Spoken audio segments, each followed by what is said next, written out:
John, we have at least almost a week of baseball, and the two New York teams could hardly be going in a different direction early in the year.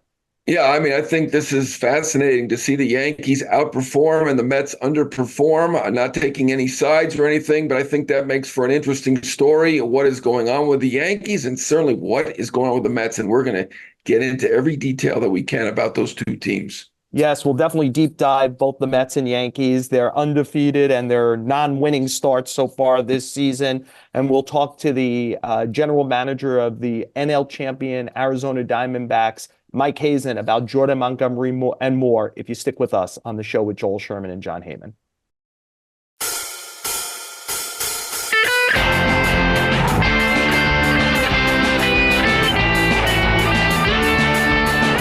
John, we really couldn't have started our seasons much different because the New York teams couldn't have started much different. You were with the Yankees in Houston.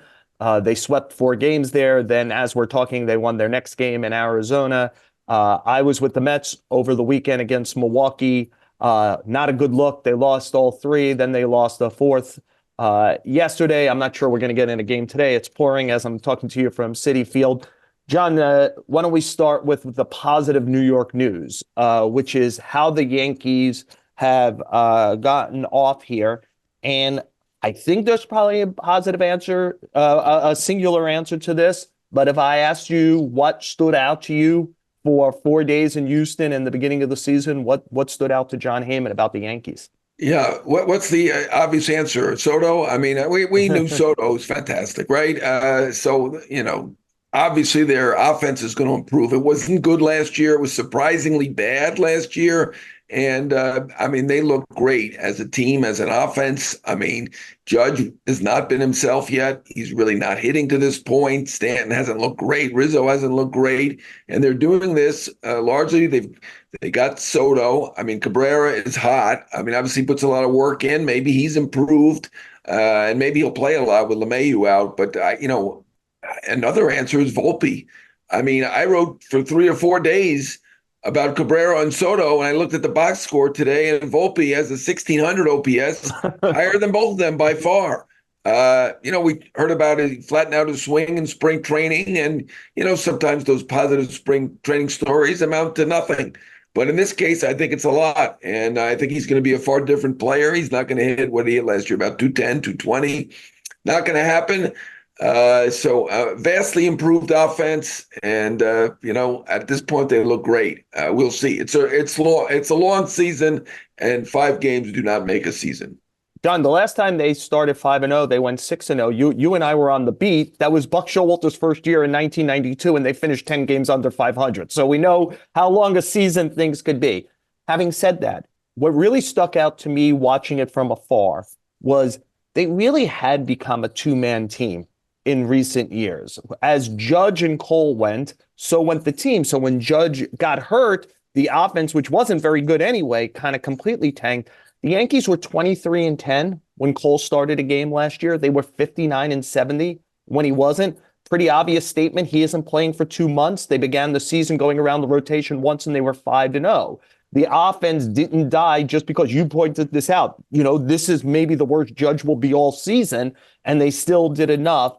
And I thought within the offense, the lefty diversity they suddenly have, it's just such a different look from these last few years with Verdugo and Soto and Grisham, Cabrera, the switch hitter from the left side, Austin Wells offering something.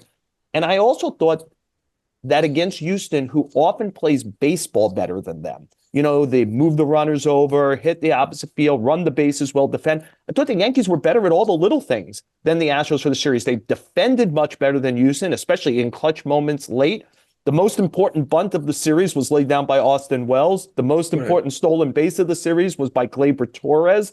Verdugo hustled to create a tough play for Jeremy Pena and was safe at a key moment early in the series.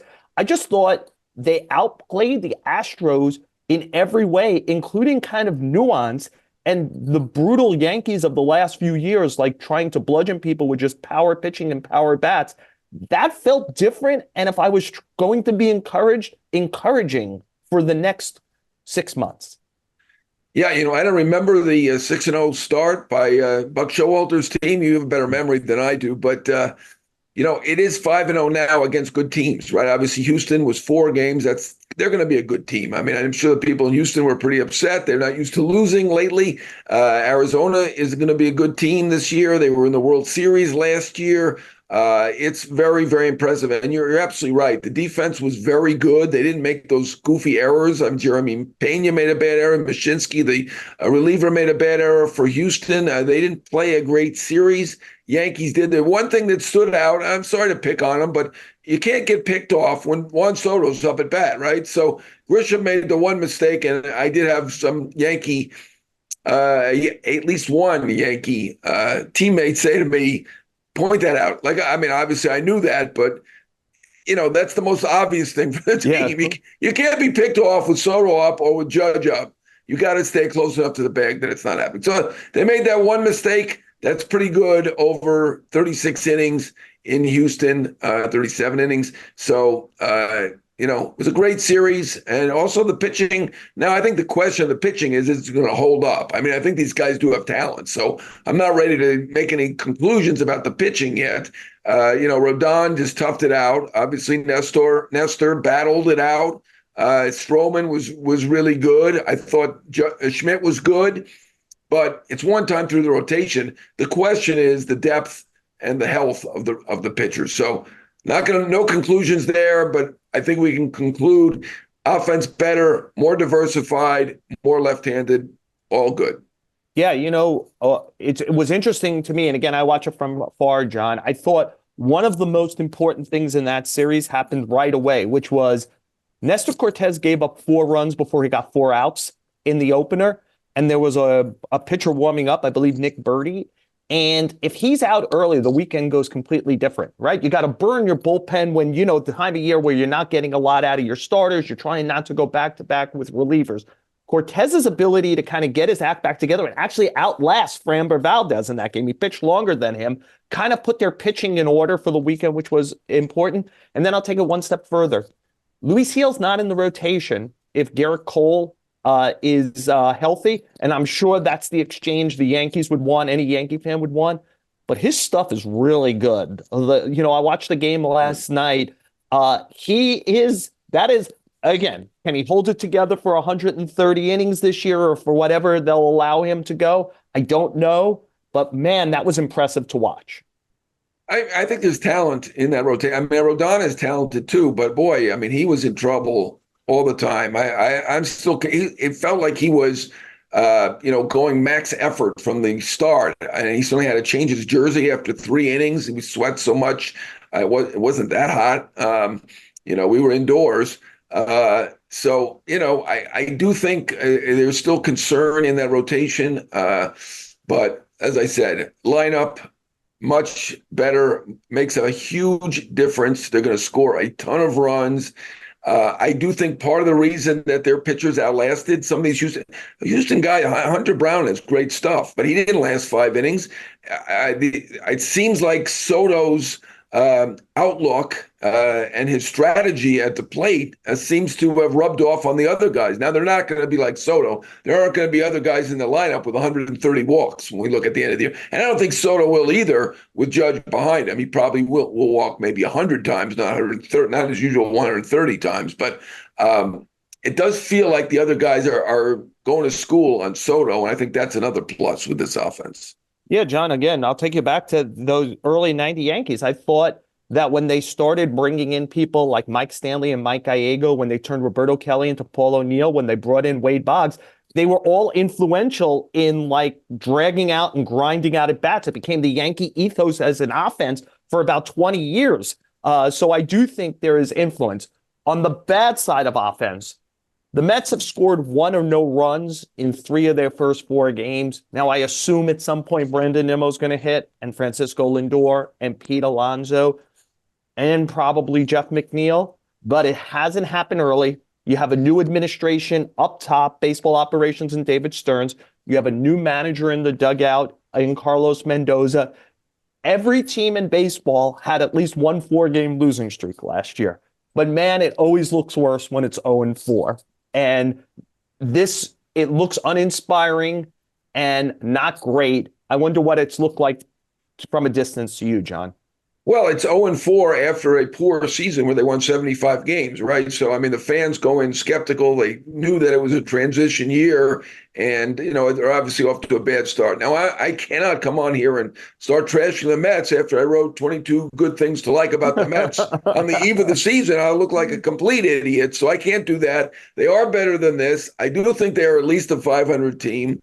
They will be better. I mean, obviously, some depends on injuries, and they've already had McGill now go down, which is another issue. I think in the minors they've got some reinforcements. I think Lucchesi and Budo are decent reinforcements, and Peterson eventually. So I don't think it's terrible there. I think they have some decent depth. They obviously haven't hit, and I mean, Lindor is much better than this. Nimmo's much better than this. McNeil's better than this. So is Alonso. Their nucleus is not terrible, and it's something that it's dragged on into the next season from last season, which we thought was a fluke. Now, last season we had higher hopes with 2 Hall of Famers in the rotation. Obviously, the ace now has gone down in Senga. They're hopeful he'll be back in, I don't know, 5 or 6 weeks, maybe, if they're fortunate. But, right now, I understand why our Met fans are down. I think they'll be back. They're not going to compete with the Phillies. They're certainly not going to compete with the Braves. The league has got much tougher. Arizona's better than they've been. San Francisco's much better. San Diego's better. It's not going to be easy for them to get to the playoffs, but they're certainly a lot better than this, and it's just unfortunate because you're right. To have the 4-game losing streak at the beginning feels a lot worse than in the middle. Yeah. Otani, turn your laptop off or whatever you're watching us on. If I were setting an over-under, John, I would go June 15th on Senga. They keep saying nothing's wrong, but they keep slow playing him. So I'm going to say, it's a shoulder capsule. The history there is very iffy about especially keeping your velocity. I'm a little more worried than the average bear about how slow they've played this and what exactly they have. If I were trying to be optimistic, John, the last time they kind of hired a Yankee coach straight from the Yankees to be their manager, Willie Randolph, his tenure in 2005 began. They lost their first 5 games. They then won their next 6. They finished 83 and 79. If there were 3 wild cards that year, they would have been the third one. So it's a reminder again. Every team had a 4-game losing streak last year. 25 out of 30 had at least a 5-game losing streak. It looks bad. What would worry me is Severino looked like Severino last year. They've used some of the guys in the bullpen. Like last year, Billy Epler's thing was, we brought in a lot of arms and diversity. Some of them will stick and be good. They've done the same thing here. Like, Tonkin blew up a little bit last night. They haven't had, it hasn't been great. They need to kind of have a better vibe about them. To your point, they're not like, say, a really good team with a 4 or 5-game winning streak, coming off a strong season. Like the Phillies opened 1-3 this year. I think we believe the Phillies are going to be one of the 3 or 4 best teams in the National League. So the fact that they started 1-3 feels different than the Mets starting 0-4. Yeah, it's a bad feeling, but as we said, it's like 2% of the season. So, right. I don't want to draw too many conclusions. Not just because I wrote that they're better than we think at the beginning.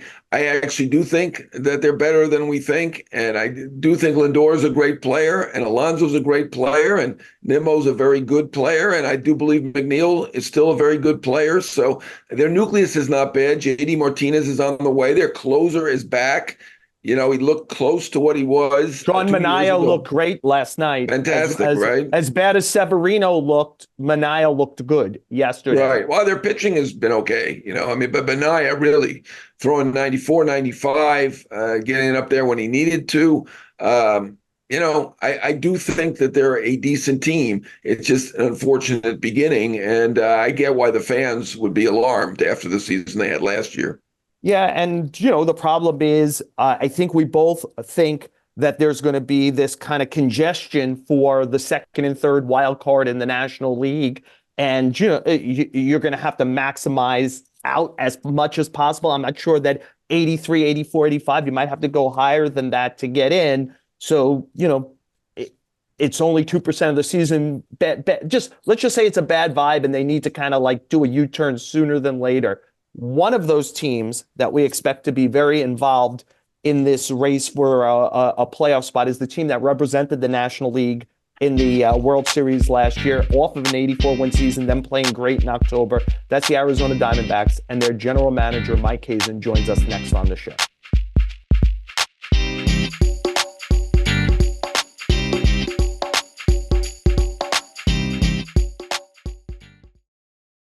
John and I appreciate Mike Hazen, general manager of the Arizona Diamondbacks, joining us. I believe Mike's 8th season with the Diamondbacks, defending National League champion Diamondbacks, who are in the midst of a series with the Yankees as we speak. And Mike, there's a lot of obvious reasons to talk to you, but probably the most obvious off the bat is you made a big sign late in the running here, just as the season was beginning. Signing Jordan Montgomery to a contract 1 year at $25 million. It could vest as much as another $25 million for next season. I just wonder, can you take us through this a little from maybe soup to nuts? He signed, a lot of teams compared him to Eduardo Rodriguez, who signed for 4 at 80 with you. Was he on your board at the beginning of this offseason in that group? And how did we get from there to here? Yeah, certainly having seen him in the World Series, he was on our radar for as much as he dominated us at times last year. He's an exceptional pitcher. We kind of set out with the goal of getting a starting pitcher somehow, some way, either trade or free agency, and we ended up landing Eduardo fairly early in the offseason. And at that point, we kind of turned our sights more to the position player group in the offense and spent the majority of the rest of our offseason going down that road. And, I don't know. I think we were, like I said, all through spring training. I mean, people ask me if we were done, and I don't know that you're ever done, because until everybody's off the board and everybody stops moving, I don't think you can be done. And so, we felt like there was an opportunity here. We kind of jumped in at the end, and we were able to push something across. I think we offered a pretty good opportunity destination for him. Hopefully we'll be a good club. He'll be pitching in a prominent situation. And we are fortunate to add another starting pitcher that we feel like is going to be critical for us to have success in the National League, given how competitive the National League is going to be. Yeah, I mean, folks are saying, what a great deal that you got. 1 year, $25 million with potential of 2 years, $50 million with the opt-out. On the other hand, the Diamondbacks are, while a big market, are not a big revenue team. You're not in the top 10 in revenue. How are you able to convince your owner to spend $25 million after you presumably were already near your budget? Over our budget? I don't know. Ken and Derek are extremely competitive, as everyone knows, and Ken has consistently come and told us that when the team is in a competitive window, when we're in a competitive cycle, the way we are, he wants to keep pushing the gas pedal down, and we appreciate that. Obviously it's our responsibility to do things responsibly and smart, but at some point, given the window we have some of our veteran players, we continue to owe them the opportunity to play with better and better players, and to show that last year wasn't just some abnormal run through the playoffs, that we have some staying power in the league. And I think we do have that we have a good mix of young players on our roster that will keep us semi-stable through this. And then we have some veteran players that have been here and are, in various stages of their contract situation coming to the end at various points in time. And we felt like we had a team right now that had the opportunity to get back into the playoffs this year, try to do what we did last year again, as hard as that may be. And by adding good players, not only that are good players for the regular season, but obviously showed the ability to perform at the highest level in the playoffs. That's also something that we strongly pushed in terms of what this signing might mean. Because you look at it going into the trading deadline, we're going to need, everyone needs starting pitching at the trading deadline. Everybody, I don't care what team you are, every single team is out there looking for it. We know coming off of last year's trade deadline, I believe, is going to be replicated again this year, which is there was not a lot of supply on the market. I don't think there's going to be a lot of supply with how competitive the landscape is in the game, which is great for the game, but bad for a buyer. And if you need that starting pitcher, I mean, what would you had to pay for him in a trade? Not maybe Jordan Montgomery, but somebody else. And we just felt like weighing all that investment, it just made sense for us to do it now. It sounds like you just told us what your case was to Ken Kendrick, maybe. It sounded pretty compelling. I don't have the money to do it, but it was compelling. Look, I think at the end, Mike, I do believe at least the Yankees were trying there a little harder than they were letting on to do it. Do you have a feel of what the end game here was, what the marketplace was you were dealing with? And I just wonder if you could, it feels like you jumped in late and it moved quickly. Can you just take us through the end game of trying to feel out what the market is, who's in it, and why you were able to cross the finish line? Yeah, I don't have a window into. I mean, unfortunately, you try to, gather information of what your competition might be, but it's a very dark box, and and some of the speculation you hear, what you read publicly, it's totally incomplete. So I really don't know. I mean, look, he's a really good pitcher. I'm sure there were a lot of suitors out there.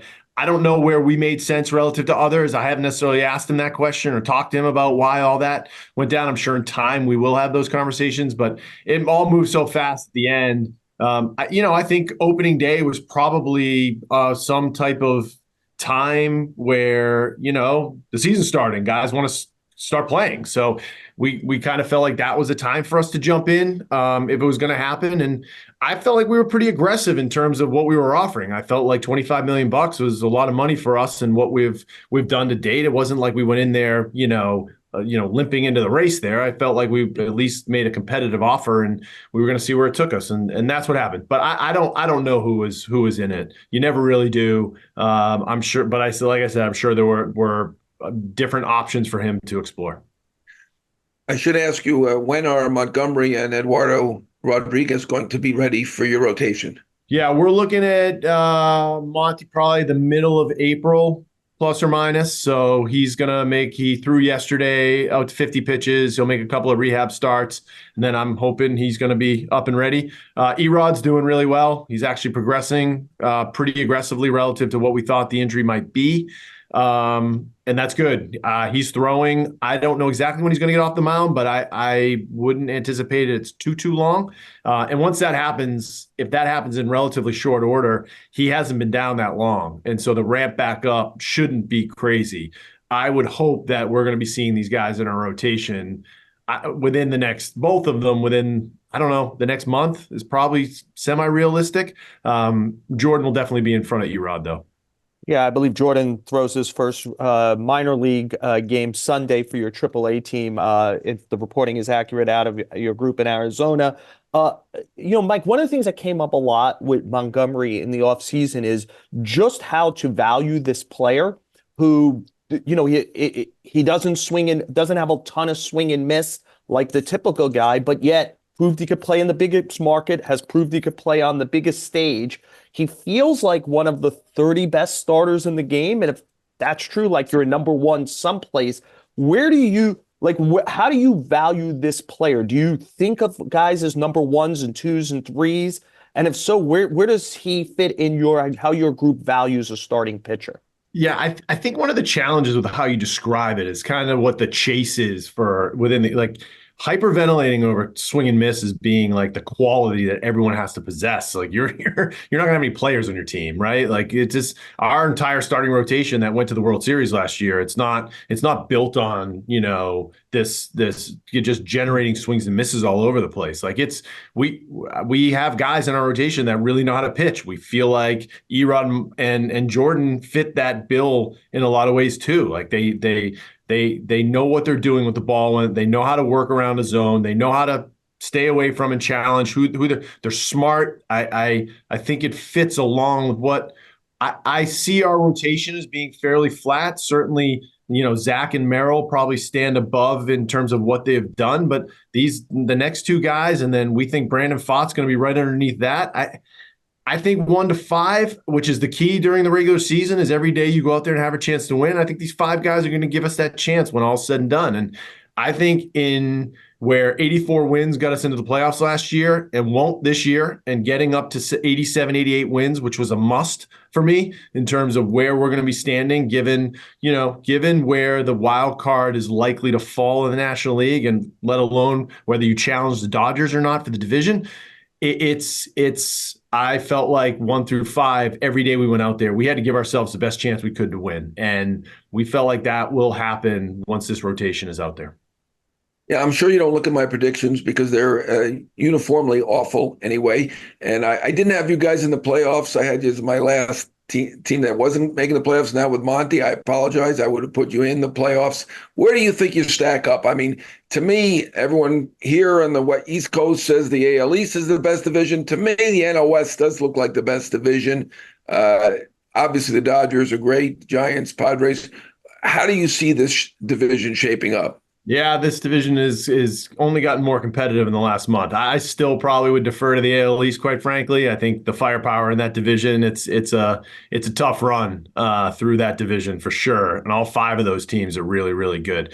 Where we stack up maybe with the AL West or the NL East, I'm not exactly sure, but the Dodgers probably are the best team in baseball on paper. Probably between them and the Braves. And we have to face them quite a bit and go through that. And the Giants and the Padres certainly stepped up as it went through the offseason too. I like that. I like the fact that we play in a tough division. I think that the only chance you have in the playoffs, in my opinion, is to grind through 162 games in a division like that. In a lot of ways, I think it battle tests you as you get in to the playoffs and when you get into the playoffs, or if. And I certainly felt that last year when we got into the playoffs. Like, we were more prepared to step into some really tough situations because of what we went through during the regular season. So I appreciate how talented this division is, and what we're going to have to do to even be considered. And look, my predictions are as bad as yours, so hopefully yours are worse than mine, but we'll see. Mike, on the subject of predictions and the playoff race, I did find it interesting that the late movement towards what was left at the best of the trade market and the free agent market all went to NL teams we think have a shot at least the wild card. San Diego traded for Cease. San Francisco added 2 people, right, in Chapman and Snell. You added Monty. The Mets added J.D. Martinez. The Cubs pretty late did Bellinger. Do you think that's coincidence, or do you think teams saw what kind of happened last year? There were 5 teams bunched between 82 and 84 wins in your league. The 2 at 84 got in.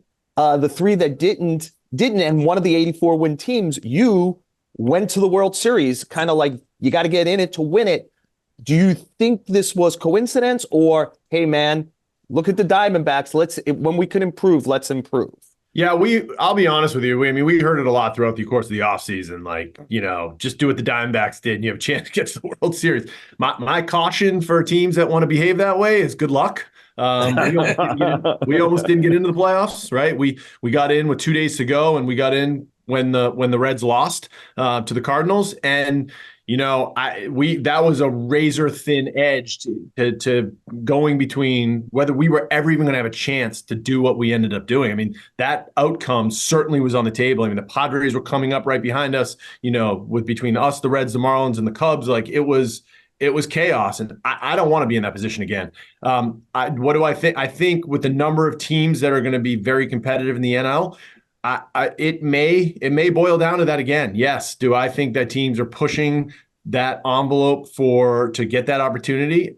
I mean, I would. We did. I mean, we saw that. We wanted to.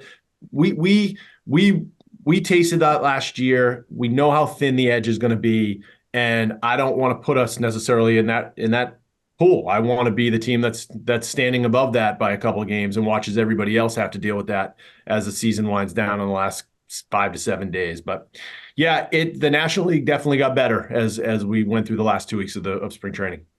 I was with you NLCS games 1 through 7, and at game 2 when they won 10-0, I was like, this isn't gonna come back here. This series is gonna end, and the Phillies are gonna end up winning this. Were you surprised? Why do you think it turned like it did? I mean, if you weren't surprised, you might be the only one. Maybe you weren't. Can I put that on one of your bad predictions? Is that enough? Yeah, that was Uh, bad. yeah. I mean, No. as I said, I batted 0 last year. Totally fair. Totally fair. Look, yeah, we got smoked in game two. And we had lost Zach's game and Merrill's game on the road.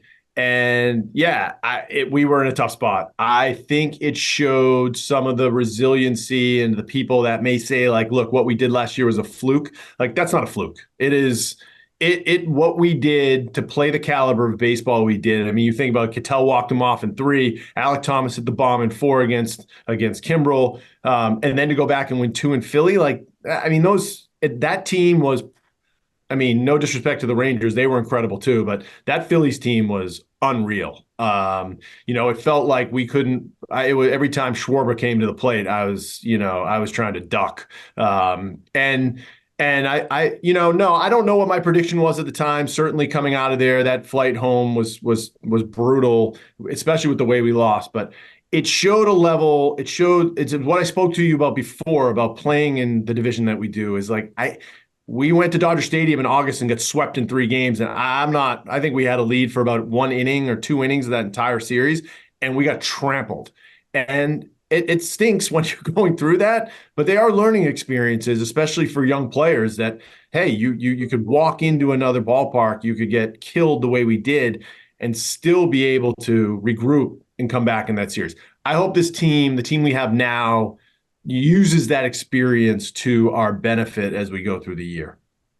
Mike, when that postseason began, you mentioned Gallen and Kelly. You were thought to have 2 starting pitchers. Fott pitched so well for you during the postseason. Now you've added Erod and Montgomery. If I remember right, I felt like you were beating yourself up a little bit at the end of last season for not finding a 4th starter to get through it. I wonder what your obsession was to get to the point where you are. You know you're going to need more than even these 5, but to at least get 5, it seems you're pretty comfortable with.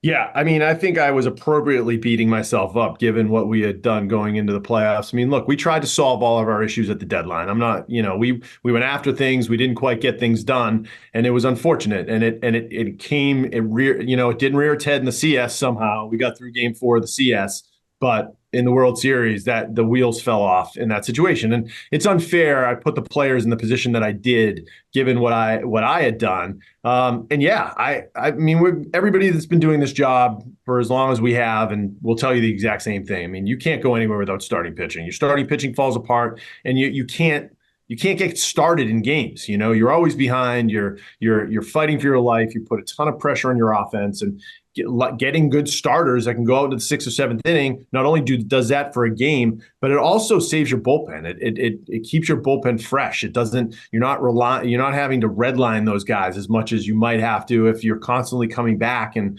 trying to chase deficits a lot. And that was our goal coming into the offseason. Like I said, I didn't have the expectation of ending with 5 or 4, veteran starting pitchers. We more had the goal of 3. We were fortunate to end up with 4. You did a great job last year. And one of the great things you did was that Corbin Carroll contract. I know at the time it was probably a record on some level for some level of experience. Obviously he looks like a superstar at this point. I would say his comp is probably Bobby Witt, who ended up getting $277 million. I think Carroll got about $111 million.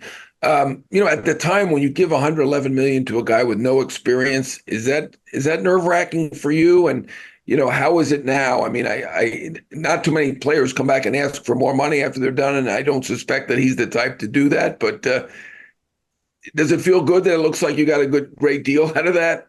I mean, I don't look at those things in really in that context. We were fortunate. I think the fact that he's going to be here for as long as he is what I feel really good about.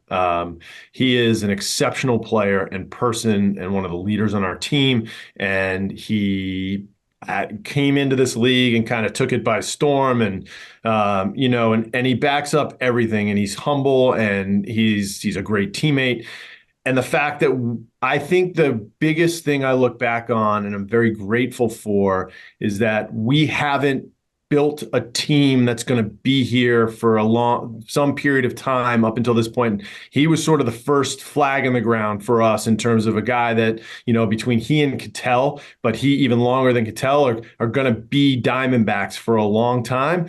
And I think that sends a message to what we're trying to do. It sends to our fans. It sends to our players that, we're not just looking to churn the roster all the time. We're not just looking to rotate it around because we traded Goldie, we traded Greinke, I traded so many of our good players that, I want to stop doing that. And I think that's the biggest thing I take away from that is that he's going to be here. He's going to be a Diamondback. Who knows? We'll try to keep him here for the rest of his career. But that's a long ways away from right now.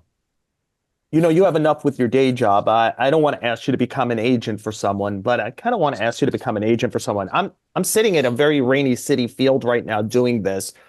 Tommy Pham was a really good player for the Mets last year, and he was a really good player. I think he hit third for you a lot of the postseason last season. With all these free agents we talked about who signed recently, including now Mike Clevenger in the last couple of days, it feels like Pham is the last real big guy out there who doesn't have a job. Would you like to stump for Tommy Pham? I'm surprised he doesn't have work. Between here and what he did with you, I thought he had a tremendous 2023, and I think he actually has a good influence with his attitude on a whole organization.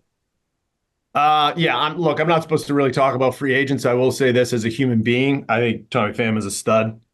He transformed our clubhouse in a lot of ways. He brought a daily winning mindset that, we had good veteran players. We had good young players that work really hard. I think what we struggled with through August a little bit and right before was in July really was I don't know. We just had lost a little bit of an edge at some point in time. We were kind of sinking quickly. He helped transform that between he and Paul and Longo, those guys. I think he brought like a toughness and intelligence to our team and a work ethic. Nobody works harder than the guy. He said to me on the phone when we traded for him, like, I just want the opportunity to play every day in the outfield, and I'm going to work as hard as I can to show you that I can do that. And he backed up all of that, and he was a big piece to what we did. And I couldn't spin. That's all we ever heard from everybody inside of every clubhouse he played for too. When we did all the background work. Yeah, I'll make it unanimous. A big Tommy fan as well. I want to ask you about your relationship with your manager, though, because there are some GM manager relationships that aren't so great. They're a little bit up and down at times. Some of them work, whether they're up and down. I mean, I'm not there every day, but it seemed to me that you and Torrey are very close, and I think obviously you knew him from Boston. Is that where you first met him? And I mean, is the perception reality? Are you as close as it seems? That we actually go back to Cleveland. Okay. Way back in the day. Yeah. Look, it's a tricky dynamic, right? Yes, we have a long history together and have a strong bond. I appreciate that bond. This is these jobs are tough. It's a roller coaster on a daily basis. There's a lot of stress and anxiety of trying to push all the right buttons and get everything right. We try to do right by our players, and you get a scorecard every night. You pass fail based on an outcome, and sometimes you go through a couple games in a row and it starts to build up on you. I think the relationship we have, what allows us to do is we just cut through the BS a lot. Like, we have a lot of very challenging conversations. We argue more than, but we leave it there. And I think I learned some of those things watching like Theo's relationship with Tito and, that mutual respect that's there, but also the personal relationship and the closeness. It allows you to just, there's nothing hidden, and we're able to talk about everything, good or bad, and get over it and put the players first, which is what our intention is every single day. So very appreciative. I think we have one of the best managers in baseball. I think his players love him. I think there's a reason for that. I think he is an exceptional baseball guy, and we're lucky to have him. Mike, as a way to wrap up, I wonder if I could go back to almost the beginning of something. You were really kind. I came out that week early in Arizona this year because the Dodgers and Padres were opening up. And I sent you a note. I said, can I come by and talk to you? Because before I deal with the Dodgers, who are going to be the team of the year, I wondered if I could remind everyone who actually beat them in the playoffs and was the National League champion. And that day I asked you about living in a division with them. Now that the season's begun, and especially you see the top of the lineup, and obviously they have some off-field stuff they're going to be dealing with, and now Yamamoto's had a good start. What is it like living in that division and trying to still put together what you want to put together to try to beat them in 162 and beat them in October? Yeah, I don't know. I think every time I've turned on the TV so far this year, Mookie's hit a home run. So I tend to turn the TV back off after I watch Mookie hit. He's usually circling the bases and the lights are flashing over there. I thought, a couple of their games, against the Cardinals were crazy, and everything that we come to expect is they're down, it's late, they're facing good relievers, and guys come up and hit bombs. It's just the way of life. It is what it is. They are not just talented, they're well run, they're well coached, they're well managed, and they have answers for everything. And it makes you have to play the game at a higher level with a different level of focus in order to beat them one game and then go through the season 13 times of playing them. And that's only going to get harder. They're getting better and better. But that's okay. That's okay. We need to do what we need to do to be as good as we can be. And in the end, I think last year showed that you have that opportunity, you get that chance, you get into a shorter series, like anything can happen, and we'll see where that takes us. But for right now, we're focused on playing as well as we can over 162. Well, Mike, right now, as we talk to you, you're playing the Yankees in a 3-game series. You are the defending NL champions. You did make a big move here at the end with Jordan Montgomery. We know it's a busy time of the year. John and I appreciate you joining us on the show. Yeah, appreciate it, guys. Good talking to you. We, of course, thank Mike Hazen, general manager of the Diamondbacks, for joining us. John, we've played a weekend at least worth of baseball. You got a hit or error? Well, I'm going to go with the most obvious one since he threw a no-hitter last night, Ronel Blanco. Sorry, I'm glad that you let me do that first every week. It makes it a lot easier for me. So in his 8th start as a major leaguer at age 30 to throw a no-hitter. The Astros have had more no-hitters than anybody over the last 50 years. They've had, somebody said 17 no-hitters since they've been in existence. They throw a lot of no-hitters. Obviously, they had Nolan Ryan in their history. They've had some great pitchers, obviously J.R. Richard, Wilson, but even more recently, they've had great pitching, and Ronel Blanco coming out of nowhere. People felt that Houston had 3 really good starters, and they pitched against the Yankees. Ronel got the Jays, and he shut them down. Yeah, you beat me to it, John. I was going to do a hit with Blanco, but why don't I turn it into like a subtle error then? After watching the Astros over the weekend, towards the end of spring training, I sent out a query to like a bunch of scouts and executives and said, tell me your wow good and your wow bad moment late in spring training. And one scout said to me, I'm really worried about the length of the Astro bullpen. We thought, they added Hader, and he's arguably the best relief pitcher in the world. But Graveman is lost for the season. They let Stanek and Neris and Matan sign elsewhere. And John, you were there. Now, again, they're better guys who we think are going to be good, like Abreu and Presley didn't pitch great either. Hader gave up a big hit to Soto. But that middle ground was not great for the Astros. I think they're always a team that figures out how to solve things. As we saw suddenly, they've turned over pretty much a championship team from 2017 to now, like manager's office, front office, and everything that's not, Altuve, Bregman, and to some degree, I guess Verlander is back. So I kind of believe in the institution. But if I were looking just that weekend, we talked about the Yankees earlier in the show. The flip side is without Verlander in the rotation now, as they wait for McCullers, Garcia, or Kitty, they might not get very long starts unless one of their guys throws a no-hitter. They're going to need some of those middle guys to pitch well.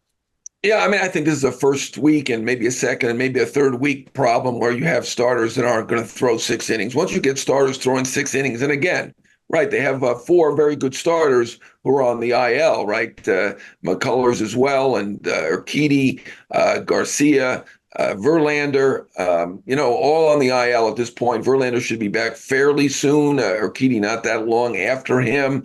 And I do think that Hunter Brown is really good stuff, and he'll be a 6-inning pitcher soon. And same with Framber Valdez. And so to have that shutdown 7-8-9 is huge. We saw that with the Yankees in their championship series. I'm not going to second guess signing Hader. I mean, obviously Abreu was terrible in the one game against the Yankees, and Presley maybe he has to get used to not closing and being the setup guy. I don't know, but he's been a great closer, so why shouldn't he be a good setup man? I like having that shutdown 7-8-9. I think it's going to be bad maybe for a little while, but once these pitchers like Fromber and the others start throwing 6 innings, I think they're going to be in good shape. Ultimately, just a great hit with Blanco throwing a no-hitter in his 8th start, as you pointed out, which is ultimately, if you hadn't done it, I wouldn't have gone to the other side. I would have just had a hit as well. But John, why don't you thank our producers this week, since you're better with the language skills than me? Yes, our producers do a great job, and thank you very much to Jake Brown. I pronounced that correctly, and Dan Shalom, who is a nice new young guy, and Joe will get his name correct. You got Ronel Blanco correct. That's a little bit harder. So I think you will get Dan Shalom correct from now on. But it's my pleasure to thank Jake Brown and Dan Shalom, who do a terrific job. Maybe I could just treat him like Cher and just call him Dan, since he'll be editing our show. I'll tell you, I'll move my mouth, and with the editing, he could go ahead and put in you pronouncing his last name. We obviously always thank our producers for helping us through. We hope you, on the New York Post Sports YouTube page, give a watch to us. Apple, Spotify, or wherever you listen to your podcast. Give us a 5-star rating. Please put in a review. Let us know what you like, what you dislike. We're always looking to improve the show. John, we're off and running. The baseball season has begun. Please stick with us on the show with Joel Sherman and Jon Heyman.